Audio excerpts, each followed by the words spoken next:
నిజామాబాద్ జిల్లా ఆర్మూర్ డివిజన్లో ఇటీవల కురిసిన అకాల వర్షాలకు పంట నష్టపోయిన రైతులను ఆదుకోవాలని డిమాండ్ చేస్తూ సిపిఎం ఆధ్వర్యంలో సబ్ కలెక్టర్కు వినతిపత్రం సమర్పించారు.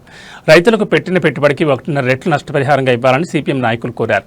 అనంతరం సిపిఎం ఆర్మూర్ డివిజన్ కార్యదర్శి పల్లపు వెంకటేష్ మాట్లాడుతూ గత వారం రోజులుగా కురిసిన వర్షానికి రోడ్లు డ్రైనేజీలు కొట్టుకుపోయిన పేదల నివాసం ఉన్నటువంటి ఇండ్లు దెబ్బతిన్నా వాటిని ఆదుకోవాలని అన్నారు.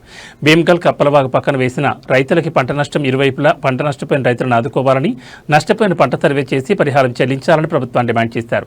సిపిఎం బృందం భీమ్గల్లో వరద ప్రభావిత ప్రాంతాన్ని సందర్శించగా పంట కోల్పోయిన రైతులతో మాట్లాడడం జరిగింది. మైపాల్ అనే రైతు 7 ఎకరాల్లో వరి పంట వేయగా దాదాపు 3 ఎకరాలు ఇసుక మేటలు వేసిందని, గంగాధర అనే రైతు 4 ఎకరాలు వరి పంట వేయగా ఇసుక మేటలు వేశాయని, కలెక్టర్ అనే రైతు మొక్కజొన్న మొత్తం పడిపోయి నేలపై వాలిందని అన్నారు. అప్పుల వాగు ఇరువైపులా పంట నష్టం జరిగిన రైతులకు 6 కాలం కష్టపడి పంట పండించిన ఫలితం లేదన్నారు. ఒక నెల రోజులైతే పంట చేతికొచ్చే సమయంలో నష్టం జరిగిందని రైతులు వాపోయారన్నారు. ప్రభుత్వం తక్షణమే రైతులను ఆదుకోవాలని డిమాండ్ చేశారు. ఈ కార్యక్రమంలో సిపిఎం పట్టణ కార్యదర్శి పోతాడి ఎల్లయ్య, డివిజన్ కమిటీ సభ్యులు బొర్ర నాగరాజు, బి రవి, రాజన్న, రైతులు నర్సారెడ్డి, రాజన్న తదితరులు పాల్గొన్నారు. అనేక అంతరాయం కలుగుతూ ఉంది. వీటితో పాటుగా గ్రామాల్లో ఉన్నటువంటి ఇండ్లు, పాత ఇండ్లు కూడా కూలిపోయినటువంటి పరిస్థితి ఉంది. మరి వీళ్ళందరినీ కూడా ప్రభుత్వం ఆదుకోవాలి. ప్రభుత్వం, కేంద్ర రాష్ట్ర ప్రభుత్వాలు ప్రత్యేక విపత్తు బడ్జెట్ను కేటాయించి ఇప్పుడు ఏదైతే నష్టం జరిగిందో వాళ్ళందరినీ కూడా ఆదుకోవాలని చెప్పేసి సిపిఎం పార్టీగా ఈరోజు సబ్ కలెక్టర్ కలిసి వినతిపత్రం ఇవ్వడం జరిగింది.